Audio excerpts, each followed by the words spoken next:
ठीक है। देखो भैया, हम लोगों ने डलहौजी तक पढ़ा था। डलहौजी की राज हड़प नीतियां पढ़ी थी, ठीक है ना। अच्छा, डलहौजी जो था, इसके बाद भाई साहब गवर्नर जनरल बनने वाला व्यक्ति कौन है? तो कौन है? कैनिंग है। कौन है? तो कौन है? कैनिंग है। ये भाई साहब कैनिंग आया है कब? 1856 में। और कब तक रहा है? 1862 तक रहा, ठीक है। ये जो कैनिंग है, ठीक है ना, इस कैनिंग को एक नाम बोला जाता है क्लीमेंसी। क्लीमेंसी, ये किसे कहा जा रहा है? कैनिंग को। इसे एक उपाधि प्राप्त है। काय की उपाधि प्राप्त है इसको? अर्ल की उपाधि प्राप्त है इसे, ठीक है ना। इसे बहुत महान कहा गया है, ऐसा कह सकते हो, ठीक है। ये जो भाई साहब कैनिंग है, ये कैनिंग भारत का अंतिम गवर्नर जनरल और प्रथम वायसराय है। ये सबसे अधिक बार पूछा गया है। ये कौन है? तो भाई साहब कौन है? भारत का अंतिम गवर्नर जनरल और क्या है? ये प्रथम वायसराय है। अच्छा, सबसे पहले इसी पर चर्चा करते हैं, सुनना ध्यान से। इस कैनिंग के समय सबसे पहले तो एक पॉइंट है 1856। कौन सा पॉइंट है? 1856। ये है विधवा पुनर्विवाह। ये क्या है भैया? विधवा पुनर्विवाह। अब इसे समझना जरा क्या है। ये विधवा पुनर्विवाह जो अधिनियम पास हुआ है, ये किसके सहयोग से पास हुआ? तो सहयोगी कौन है? ईश्वर चंद्र विद्यासागर, इनके सहयोग से आया है, ठीक है ना। अच्छा, ये भाई साहब जो विधवा पुनर्विवाह अधिनियम आया है, इसकी तारीख क्या है? 26 जुलाई 1856। दो प्रश्न अलग अलग है, ध्यान सुनना। ये जो भाई साहब विधवा पुनर्विवाह है, इसकी जो पूरी ड्राफ्टिंग है, बात सुनना, इसकी जो पूरी ड्राफ्टिंग है, ये तैयार करवाई थी डलहौजी ने। किसने करवाई थी? डलहौजी ने। लेकिन पारित किसने करवा दिया? कैनिंग ने। पारित किसने करवाया है? कैनिंग ने। इसलिए नाम किसका आ रहा है? कैनिंग का आ रहा है, ठीक है ना। अच्छा, ये हमारे यहाँ एक कुरीति थी विधवा पुनर्विवाह वाली, कि भाई साहब जो विधवा होते थे इनको विवाह करने की अनुमति नहीं थी, सती करने की अनुमति थी। कि भाई साहब इनको क्या कर देते थे? सती कर देते थे। अच्छा, अब ईश्वर चंद्र विद्यासागर के सहयोग से ये विधेयक लाया गया। इसमें समस्या क्या क्या थी, सुनना ध्यान से। जो विधवा महिलाएं होती थी, इनको बाल मुड़वा के रहना पड़ता था, ठीक है ना। सफेद वस्त्र धारण करने पड़ते थे। समाज इनको हीनता की दृष्टि से देखता था, इनके साथ दुर्व्यवहार किया जाता था, ठीक है ना। ये जो कुरीति थी, इसको समाप्त करने के लिए विधवा पुनर्विवाह आया। अच्छा, अब दूसरी बात समझना भैया, इसमें बहुत इंपॉर्टेंट बात है। सबसे पहला विधवा पुनर्विवाह किसका हुआ? तो इस महिला का नाम है कालीमती। क्या नाम है इसका?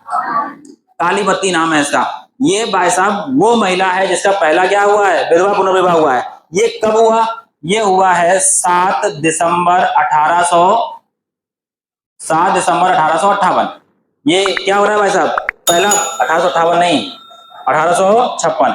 ये पहला क्या है? विधवा पुनर्विवाह है। अब ये महिला कितने वर्ष की है? 10 वर्ष की है। आप सोचो भाई साहब, 10 वर्ष में इसका विवाह हो चुका था। विवाह होने के बाद इसका पति मर चुका था, ठीक है ना। और तब इसका विधवा पुनर्विवाह दोबारा से करवाया गया। कितने वर्ष में करवाया गया है? 10 वर्ष में करवाया गया है, ठीक है ना। और इनके पति का नाम था श्री कृष्ण विद्यारत्न। ये पहला विधवा पुनर्विवाह है भारत का। कोई समस्या इतनी बात में? इसके बाद भैया, ये कार्यक्रम कब का है? 1856 का। फिर सुन लो, विधवा पुनर्विवाह अधिनियम ड्राफ्ट कौन तैयार किया था? डलहौजी। पारित कौन करवाया? कैनिंग। किसके सहयोग से है? ईश्वर चंद्र विद्यासागर। कब से कानून बना है? 26 जुलाई 1856। और पहला विवाह किसका हुआ था? कालीमती का। कब हुआ है? 7 दिसंबर 1856। अब अगला पॉइंट सुनना भैया। इसके समय 1857 में, सुनना ध्यान से, 1857 में एक नया पद बनाया गया। यह है महालेखा परीक्षक। कौन सा पद है? महालेखा परीक्षक। अब ध्यान सुनना, थोड़ा सा सिमिलरिटी दिखाते हैं। आपको पढ़ाया है एक CAG और CGA। ये CGA है, वित्त मंत्रालय में महालेखा परीक्षक, ये वही वाला पद है, ठीक है ना। और CAG कौन है? Comptroller and auditor general. इसके बाद भैया, इसके समय ही क्या होली? क्रांति। अच्छा, क्रांति कब हुई थी? 1857 की क्रांति है।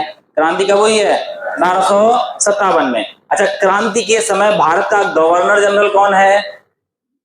कैनिंग। कौन है? कैनिंग। यानी क्रांति किसके समय हुई है? कैनिंग के समय। अच्छा, इस क्रांति के समय ब्रिटेन की महारानी कौन है? विक्टोरिया। कौन है? विक्टोरिया। इसके बाद भैया इसके समय क्रांति के समय ब्रिटिश प्रधानमंत्री कौन है? पामस्टन। कौन है? पामस्टन है, ठीक है ना। और क्रांति के बाद कह लो या क्रांति के समय, ठीक है ना, एक विधेयक आया, इसका नाम था 1858 का भारत शासन अधिनियम। ये 1858 का जो भारत शासन अधिनियम था, ये भाई साहब बना कब? तो ये बना था 2 सितंबर 1858 को। और भाई साहब जब भारत आया तो कौन था? कैनिंग। तो कैनिंग ने इसे पढ़ा, और कैनिंग ने इसे कहाँ पढ़ा? Minto park. मिंटो पार्क कहाँ पढ़ा है? प्रयागराज में पढ़ा। और ये कब पढ़ा गया?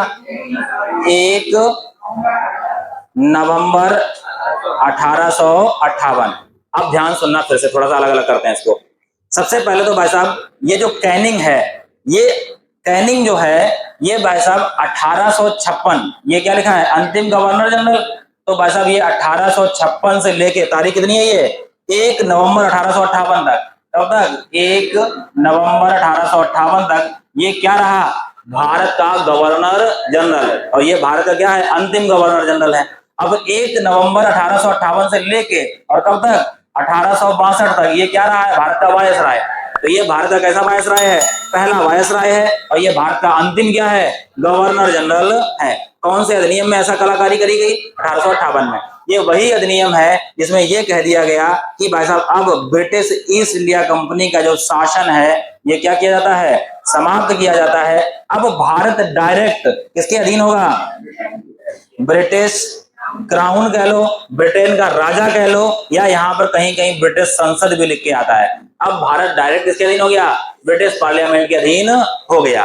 कौन से अधिनियम से हुआ है? 1858। इसमें और क्या किया गया भैया? इसके तहत एक, मतलब कैनिंग के समय कह लो या इसके तहत कह लो, 15 सदस्यीय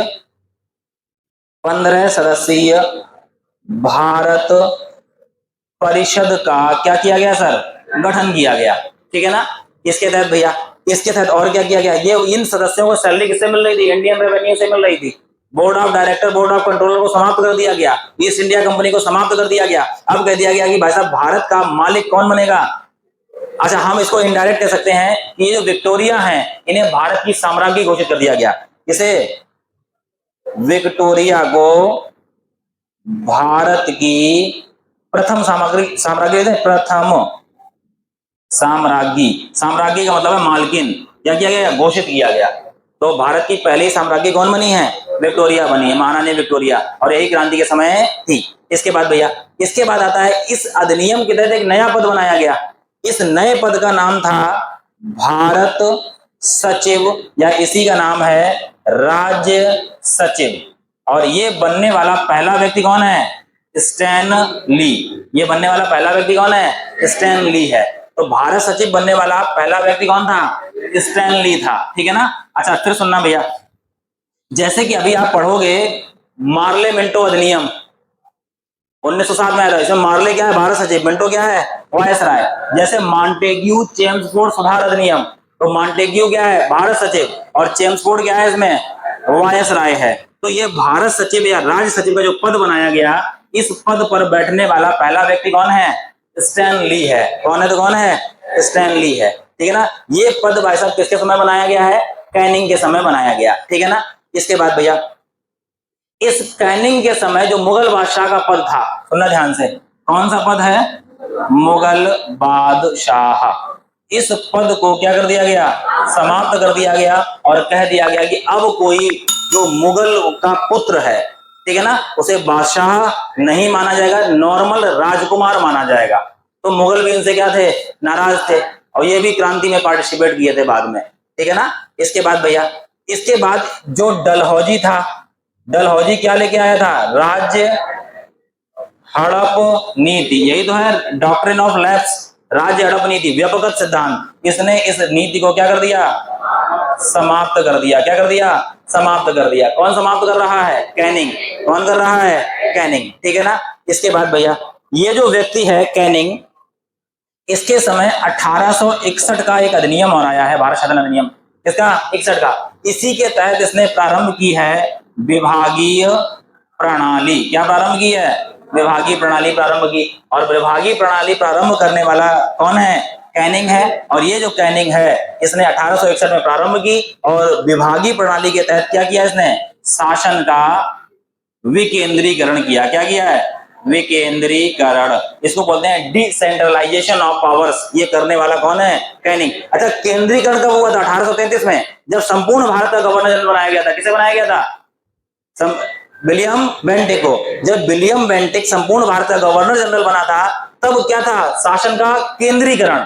और अब भाई साहब कैनिंग के समय 1861 में विभागीय प्रणाली की शुरुआत हुई और शासन का क्या हो रहा है? विकेंद्रीकरण। क्या हो रहा है? विकेंद्रीकरण हो रहा है। इसके बाद भैया, इसके बाद ये लेके आया था आईपीसी, ये इंडियन पीनियल कोड, भारतीय दंड संहिता। ये 1858 से बनना तैयार हुई, 1860 में बनके तैयार हो गई और लागू कब हुई है? 1862 में। ठीक है ना। इसके बाद आया सीआरपीसी। सीआरपीसी है सिविल प्रक्रिया संहिता। ये भाई साहब बन के तैयार हो गई 1860 में और ये लागू हुई थी 1861 में। कब लागू हुई है? 1861 में लागू हुई। अब करंट अफेयर देख लो इसका भाई साहब। आईपीसी की जगह क्या आ गया? बीएनएस। ठीक है ना। और सीआरपीएस की जगह क्या आ गया? बीएनएसएस। यह है भारतीय न्याय संहिता और ये क्या है? भारतीय नागरिक सुरक्षा संहिता। ये क्या है भैया? भारतीय नागरिक सुरक्षा संहिता। ये भाई साहब भारत में लागू कब हुई? तो भाई साहब लागू हुई है 1 जुलाई 2024 को। कब लागू हुई है? 1 जुलाई 2024। अच्छा, अगला पॉइंट सुनना भैया। 1861 में एक अधिनियम आया। कौन सा अधिनियम है? उच्च न्यायालय अधिनियम। ये जो भैया उच्च न्यायालय अधिनियम है, इस उच्च न्यायालय अधिनियम के तहत 3 उच्च न्यायालय बनवाए गए। पहला क्या नाम क्या है? कोलकाता उच्च न्यायालय हाई कोर्ट। दूसरे का नाम क्या है भाई साहब? Madras high court. और तीसरे का नाम क्या है? Bombay high court.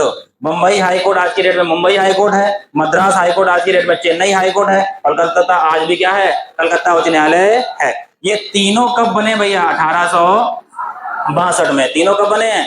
1862 में बने। इसके बाद भैया, इसके बाद ये जो व्यक्ति है कौन? कैनिंग। इस कैनिंग के समय और क्या क्या हुआ? इस कैनिंग के समय आयकर इनकम टैक्स प्रारंभ हुआ है। क्या प्रारंभ हुआ है? इनकम टैक्स प्रारंभ हुआ। इसने भाई साहब ये कह दिया कि हम क्या लेंगे? टैक्स लेंगे। कितनी आय पर टैक्स लोगे भाई साहब? अगर 500 रुपए वार्षिक से कोई अधिक कमाता है तो उसे क्या देना पड़ेगा? टैक्स देना पड़ेगा। ठीक है ना। ये आयकर जो है कितने परसेंट था? 10% था। अगर निर्यात की बात करो, निर्यात कर, ये निर्यात कर 5% के आसपास था। ठीक है ना। 4 से 5% कह लो, इसके आसपास था। और इसके बाद भैया आता है कि सबसे पहले इसने आयकर लगाया, इसने नमक पर भी कर लगाया है। काय पे कर लगाया है? नमक पर इसने टैक्स लगाया है। इसने तंबाकू पर भी क्या लगाया है? टैक्स लगाया है। ठीक है ना। और इसने भाई साहब रेलवे और सड़कों का भी क्या करवाया? निर्माण करवाया। इसने रेलवे और सड़कों का क्या करवाया है? निर्माण करवाया। कौन करवा रहा है? ये कैनिंग। कौन करवा रहा है? कैनिंग। इसके बाद भैया इसने 1857 में 3 क्या बनवाए? विश्वविद्यालय। और ये तीनों विश्वविद्यालय, पहला विश्वविद्यालय कौन सा था?